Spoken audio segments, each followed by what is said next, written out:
दोस्तों, ये कहानी भगवान बुद्ध द्वारा दिए गए उपदेश पर आधारित है। ये बात उन समय की है जब एक प्रदेश में अकाल पड़ा। भगवान बुद्ध को ये बात जैसे ही पता लगा कि प्रदेश में अकाल पड़ा है, वे बहुत दुखी हुए और दुखी मन से ही कुछ लोगों से कहा कि बहुत से लोग प्रदेश में अन्न और वस्त्र के लिए तरस रहे हैं। उनकी सहायता करना हर मनुष्य का धर्म है। आप लोगों को जो इच्छा हो वह दान करें। बुद्ध का उपदेश सुनकर सब लोग बिना कुछ दिए अपने अपने घर तेजी से घुस गए और घर का दरवाजा बंद कर लिया।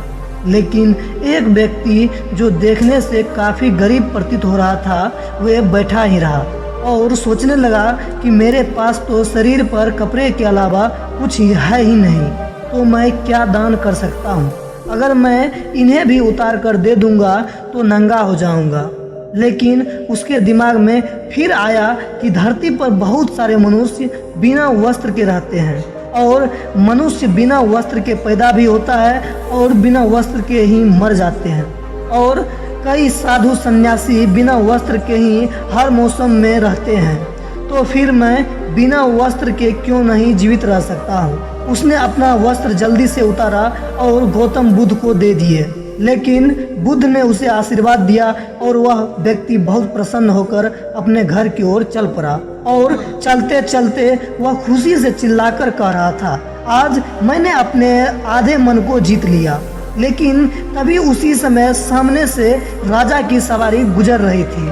उस व्यक्ति की आवाज सुनकर राजा ने उसे अपने तरफ आने का इशारा दिया और उस व्यक्ति से इस बात का कारण पूछा कि तुमने आधे मन को कैसे जीता है। उस गरीब ने कहा कि राजन, भगवान बुद्ध दुखियों के लिए दान मांग रहे थे। यह सुनते ही मैंने अपने वस्त्र उतार दिए और दान में दे दिए। पहले तो मेरे मन ने इनकार किया, लेकिन फिर मैंने अपने मन पर वश कर लिया।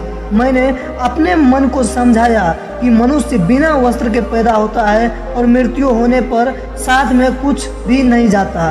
राजा उसकी बात से बहुत प्रसन्न हुआ और उसने मोतियों से जड़े हार और अपनी कीमती वस्त्र उसे भेंट किया।